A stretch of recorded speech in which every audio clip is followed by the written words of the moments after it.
welcome back, listeners, to the BizBlend podcast with your host, Sana. Now, hear me out.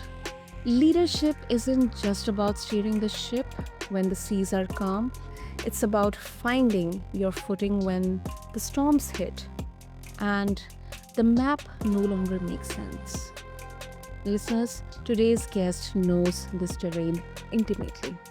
As you know, on BizBlend, we blend business with heart and heart with hustle. Introducing to all of you listeners, Patti Feeney. She's a leadership coach, author, and change navigator with over 25 years of experience guiding leaders through transitions. But what I believe, what makes Patty's story different is that she doesn't speak from just a mountaintop. She waves from the trail, backpack full of practical, pragmatic strategies, and a few scars that prove the journey. And she's here today on the BizPlan to talk about how leadership and meaning aren't reserved for when you have figured it all out. They are found while you are in that messy middle. So, whether you are facing a career pivot or you're navigating change, or just trying to lead yourself inside out, inward, this conversation is for you. So grab your metaphorical, of course, hiking boots. We are diving into leadership, growth, and also finding meaning right in the thick of it. So, with that, Patty, welcome to the show. And it is such an honor to have you with us. Thank you so much. It's wonderful to be here. Okay. Patty, you have, spent years coaching leaders through transitions. But then life threw you into one yourself. So if you can share, how was that experience like? How was the journey of transition like? And what surprised you the most, about navigating your own messy middle? Thank you. Thank you for the question. My work really evolved as I was working with leaders as they were looking for things on the horizon. They were visioning, they were creating mission statements and trying to lead teams of people toward a common goal. And what I would hear a lot was that feeling of imposter syndrome. Like, why am I the one that they're looking at? Why am I don't feel like I even know the path to get there, and yet all of these people are finding me, and they were feeling lost. And I kept hearing it over and over. It was a common theme. So we would work together. As a coach, I'm really a thinking partner to help leaders and professionals bring out their own strengths. And the common theme was really that there was meaning in Mhm. that, like you said, the messy middle, that feeling of I don't belong or why am I leading? All of those questions that we ask ourselves. And that's the common thread. And what I found was there was a lot of heart that these leaders were figuring out in that space where they were thrown that curveball like, "Oh, I thought I had it figured out, or I thought that once I had this job and I would lead these people that it would all make sense, and now it makes less sense." So as I was helping leaders get through that and find meaning and I was really enthusiastically helping them because this was something that even I, throughout my career, was feeling like, "Oh, let's just get through that transition phase. Let's just go through it as quickly as we can." I was amazed at how much heart and how much juice, how much knowledge and how much learning we were doing in that space. And as Mhm. I was really getting going and really finding that thread, I was laid off. And And so I lost a job that I felt like, wow, I thought I was doing something really good. And I think as anybody would experience that feeling of being laid off, it's out of your hands. You're not the only one. It's not because you've done something wrong. And And so now, I think we go through these curves of feeling all of those things. You feel all the feelings. You're going through loss. You're grieving this work and you're grieving the job. But then I realized I was going through that messy middle, and um, and I had to embrace what I was going through and really stop and look around and say, ask myself, what am I learning right now? What am I experiencing? How can I pause and just take stock of where I've been, grieve it, but then also look ahead and say, I'm now open to what opportunities are available to me. And it's that was the key component for me, that the openness. And even in my own, I full well admit that even as I was helping other people, the openness, I feel like, is the key. It's that flexibility, that open to new possibilities. We continue to chase and chase and chase, thinking that we're going to be happy or we're going to get to the next thing. But then the universe or whatever has another plan for us. So that was my pivotal moment. And that's sort of where knew things started to open up for me. And I help leaders now in a whole new light, in a whole new way. I can so much connect with that, Patty, because um now I don't even remember, but yeah, um 4 3 years back when I experienced the layoff, you know, surprisingly during the pandemic, I didn't get laid off. So I was kind of in that zone that, okay, probably I am immune to this. However, as you mentioned, universe had different plans for me. I got laid off, and then I kind of, was kind of here and there into opportunities, but I wasn't feeling myself. And then I got into podcasting, and this something kind of, I felt that it's aligning with what I feel or what I value. So, yeah, I mean, sometimes life is really unpredictable and universe has its own plans for us. Yeah. I think the Yeah. openness to embrace is the key. Yeah, you were saying something, Barry. Sorry to cut you off. Yeah. No, it is the openness, and it almost sounds a little corny. People want a quick fix.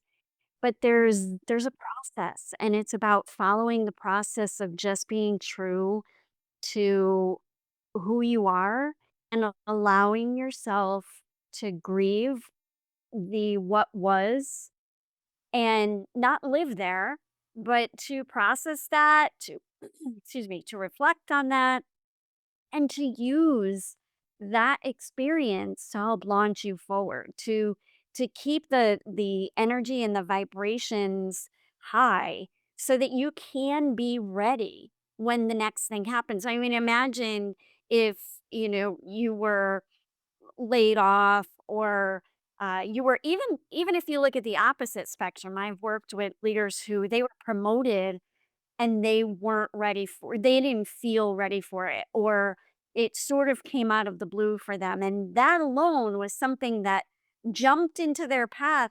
They didn't plan that. So if you're not in a place where you can sort of be in a nimble mind space, Yeah. then, I could imagine you'd be, curled up under the covers, or, you know, being in a space of, nope, that's not what I want, not what I want to do. I have it set. This is what I'm going to do. And then you're not ready for the next big thing. And, podcasting has also been something that I have enjoyed. And in that transition, I had the Genuine Leader podcast, and now I'm going to my Then What podcast because things shift and that's okay. True. That's true. Yeah. Wonderful. Wonderful, Patty. Okay, now You also talk about finding meaning while still in the thick of change. You gave us a quick glimpse of that, how you transitioned through that change, and now you are also transitioning between, your podcasts. So how can leaders cultivate this sense of purpose when they are aware that the future is kind of uncertain? I think this question really holds so much of relevance right now in today's context. So I would love to know. Yeah, yeah. The self-reflection, I think, is one of the key pieces is to and I teach this for, in leadership development too, when we think about emotional intelligence, we think about self-awareness, and we think about the way that we lead. Do we always know what our style is? And we're always reacting. It's kind of a knee jerk. Okay, this happened. Now I need to do this. This Mhm. person said something. I need to react. I need to respond. And it's okay to use silence as a strategy.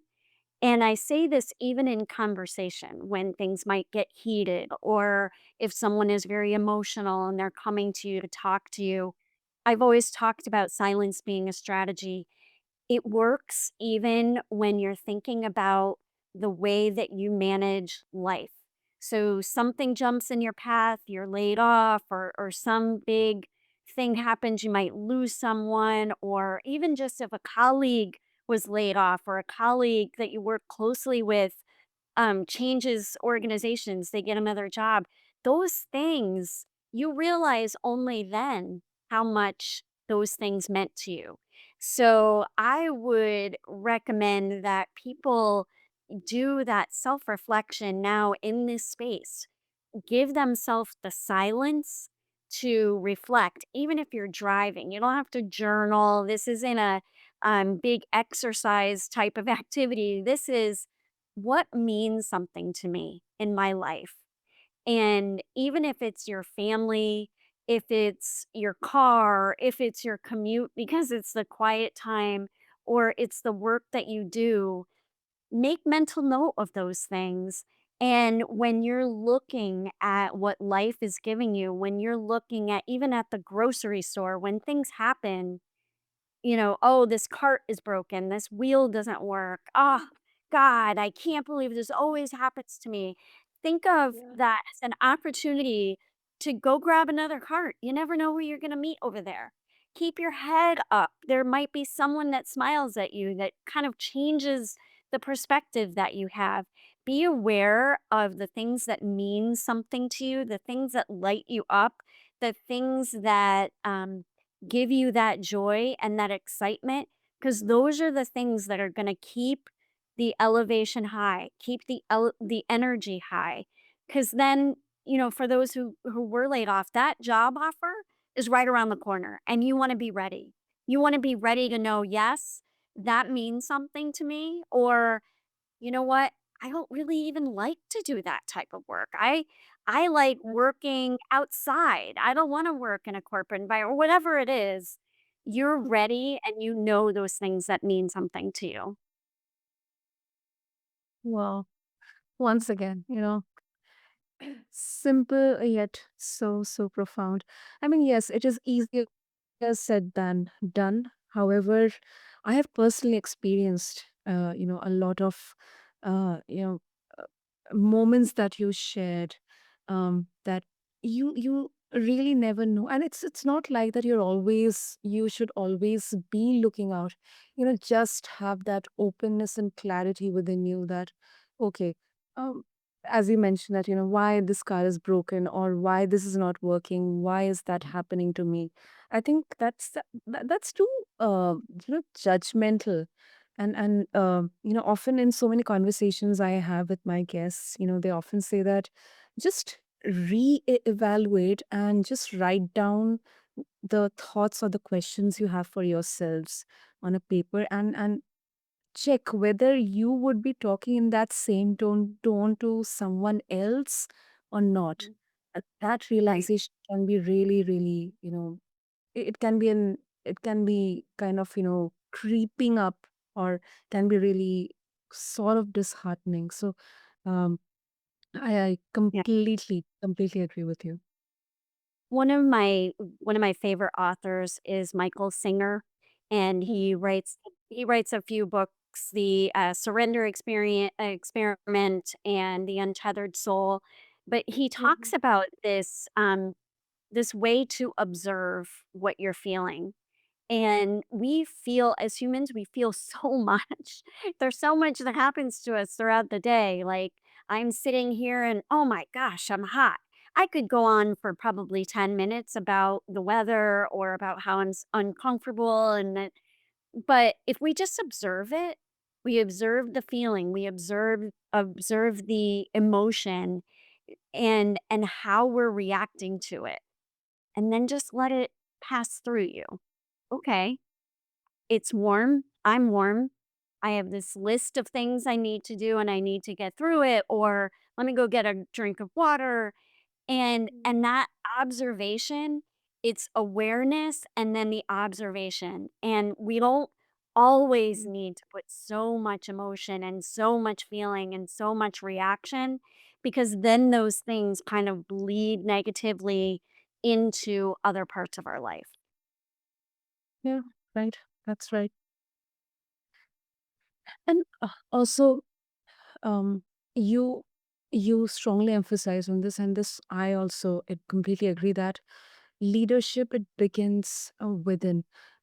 So as you mentioned that we often we are reactive, and it often comes from a lack of inner clarity. So how do you guide leaders to tune into uh, you know understanding the internal landscape, other than just focusing on external strategies? Yeah, there are so many assessments that are out there that help to guide. I've used many of them, like the Enneagram and Myers-Briggs type indicator, Strength Finders. These are way, and there's a lot of free ones online. I think the 16 personality types online you can do for free, and it just kind of gives you a gauge. And I there was a time in my career where I was completely against these assessments because I felt like Mhm. people were using them to really box themselves in and say, "Oh, this is who I am." And they'll read the book and the description, and they'll just really keep themselves in that box. And it almost allowed them the permission to not engage with other people in certain conversations because, well, this is how I handle it. This is how I can't think about things linear uh in a different way. I have to think about it very analytically. And then I got to a point where when I taught any of these assessments or would bring them into teams, I would also Mhm. teach how important it is that we understand we're in all of those boxes. We're in an Enneagram or Myers Briggs, those are tendencies. Those don't put us in a box. But I encourage leaders to find one of them to use as a structure to Mhm. understand the different types of emotions that you can feel throughout your day. To me, it's validating. To me, to look at all of those different personality types, I can say, oh, wow, I have had days like that where that's how I felt, that's how I was thinking, or that's how I engaged with that person. And maybe most of the time, I'm more in this type personality. For example, in the Myers Briggs, I'm an INFP, I standing for introvert. And I have had Mm. so many people say to me, "You're not an introvert. You're doing this class. You're teaching us. You're doing exercises and helping us and you're talking to everybody." Well, introversion doesn't mean I'm shy and I'm quiet. Yeah. It also doesn't mean that I can't put on a hat when I need Mhm. to do certain work. So, my number one guidance would be to use one of these assessments to help understand some of the language, to understand some of the leadership styles, personality traits, and tendencies. See where you fit, and then also recognize where you have tendencies in other types and what those situations are. That helps to really give you a well-rounded idea type of leader you are, the type of professional you are, the type of human you are. Wow. That's quite a mindful approach. Yeah, and it's a valid concern. I mean, before even analyzing all of this, he was skeptical that how is it possible to kind of categorize or box, someone in using those assessments. But yeah, I mean, just as we talk about AI not replacing us, but just giving us that head start, that Right. structured steadfast our work. I think these assessments, they can give us that guidance to identify, okay, maybe I'm not fully introvert, or maybe I'm not fully an INFP or any other personality type, but I may fall into this particular category also. So it's kind of an overall overview about your leadership type. Yes. Yeah. Huh, okay, okay, Patty. So before we wrap up this really, really interesting conversation, um, in a world that often celebrates arriving at the mountaintop, just let's just admit it that yes, um, you know, people get rewarded. They always, feel okay if I have this, have that, I do this. Okay, maybe maybe this school friend of mine is now a CEO of a big company, but I'm here right now, just freelancer. um, I mean, how do we reframe our mindset to appreciate the journey itself, especially the detours or the messy middles or the thick, you know, changes that we encounter in our journeys? Mm. Yeah.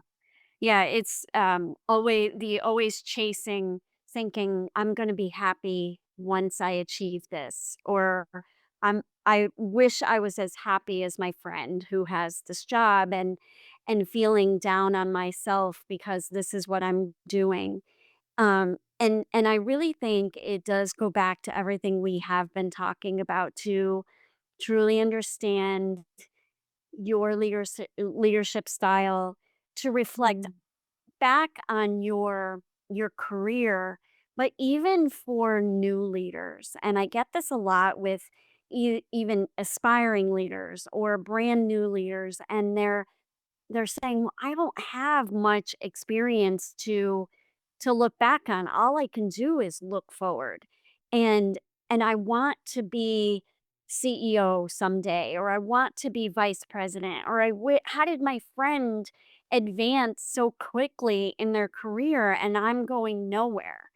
And it's like thinking back to even when you were a child and what mm, brought you joy, that work. And not to say I'm not a therapist, but as we as coaches, we're really in the present and looking towards goals.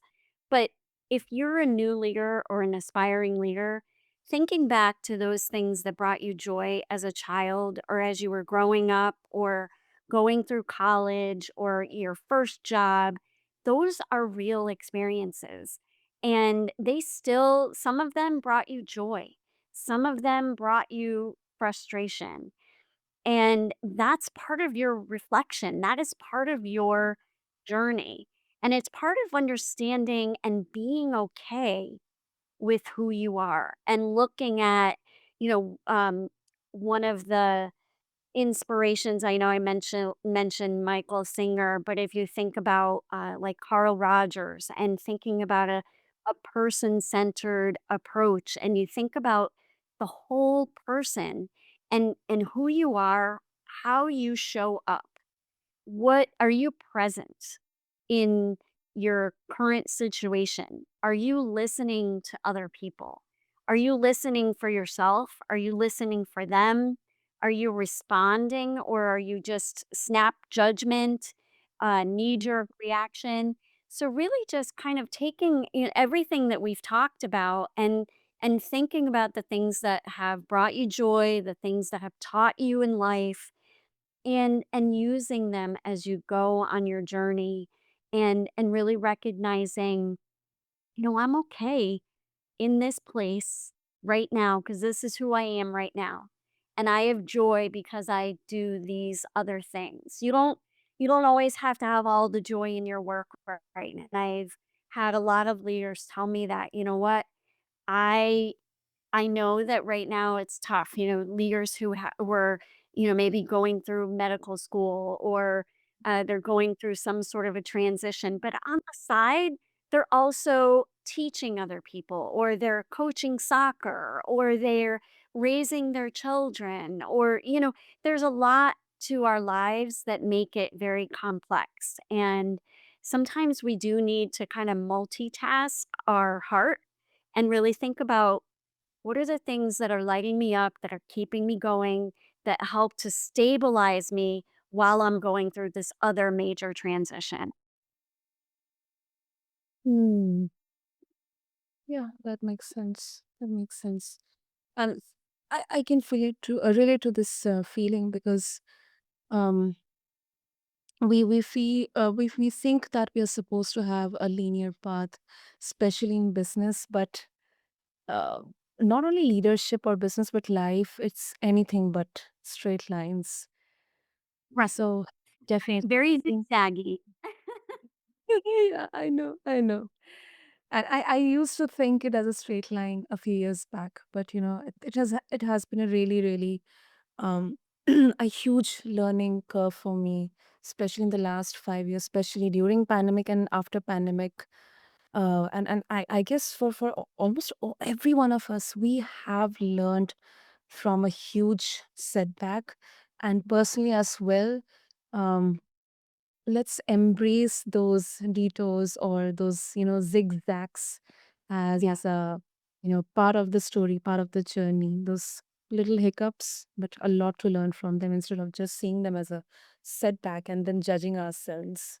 So Right, Patty, right, right. And yeah, you're, you have you have other things in your life that will bring you joy, and being open to knowing that there is joy out there. It may not be in the exact job that you have right now, or maybe you're moving, or maybe, your friend has left, or you've lost a loved one.